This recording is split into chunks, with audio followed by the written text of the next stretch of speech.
Ahmedabad municipal કોર્પોરેશનની વર્તમાન term પૂર્ણ થવાને હવે માત્ર 3 દિવસ બાકી રહ્યા છે, ત્યારે ગુરુવારે સ્ટેન્ડિંગ કમિટીની છેલ્લી બેઠક મળી હતી। આ બેઠકમાં શહેરના વિકાસ સાથે જોડાયેલ મોટા નિર્ણય લેવામાં આવ્યા। અંદાજે 2500 કરોડ રૂપિયાના વિવિધ વિકાસ કાર્યોની મંજૂરી આપવામાં આવી। કુલ 218 વિકાસ કામોને લીલી ઝંડી અપાઈ, જેમાં રોડ, બ્રિજ, ફૂટપાથ, ગાર્ડન અને શિક્ષણ ક્ષેત્રના પ્રોજેક્ટનો સમાવેશ થાય છે। બેઠકમાં શહેરના રોડ ઇન્ફ્રાસ્ટ્રક્ચરને મજબૂત બનાવવાના ભાગરૂપે અંદાજે 600 કરોડના ખર્ચે નવા રોડ બનાવવાના તથા કેટલાક જૂના રોડને રીડેવલપ કરવાનો નિર્ણય લેવાયો છે। ખાસ કરી નારોલથી નરોડા સુધી આઇકોનિક રોડ બનાવવાની મહત્વપૂર્ણ યોજના પણ મંજૂર કરાઈ, જે શહેરના પૂર્વ અને દક્ષિણ વિસ્તારોને વધુ સારી રીતે જોડશે।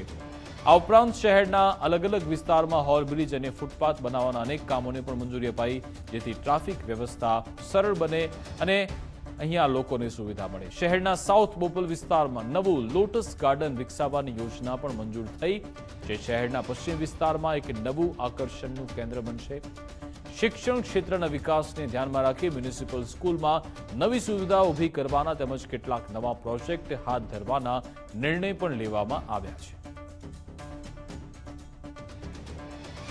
આજની જે સ્ટેન્ડિંગ છેલ્લી કમિટી મળી હતી તેમાં લગભગ 2500 કરોડના મહાનગરના વિકાસના કામોને મંજૂરી આપવામાં આવી છે, જેની અંદર વાત કરવામાં આવે કે 600 કરોડના રોડ પ્રોજેક્ટના જે કામો છે 600 કરોડ કરતાં વધારે એને મંજૂરી આપવામાં આવી છે।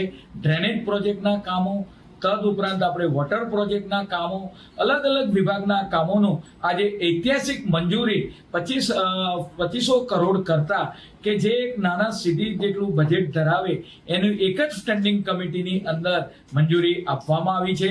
પરિણામે જે રીતે અમદાવાદ મહાનગરપાલિકાનો વિકાસ રોકેટ ગતિએ થઈ રહ્યો છે અને વિકસિત કક્ષાએ વિકાસ થઈ રહ્યો છે, અને આગામી જ્યારે કોમનવેલ્થ ગેમ્સ 2023 અમદાવાદ મહાનગરમાં આવી રહી છે ત્યારે આપણે વાત કરીએ કે સારા ઇન્ફ્રાસ્ટ્રક્ચરના કામો ઝડપથી થાય, એ પ્રકારે આજની સ્ટેન્ડિંગ કમિટીની અંદર ઇન્ફ્રાસ્ટ્રક્ચરના વેગ બનાવતા કામોને મંજૂરી આપવામાં આવી છે।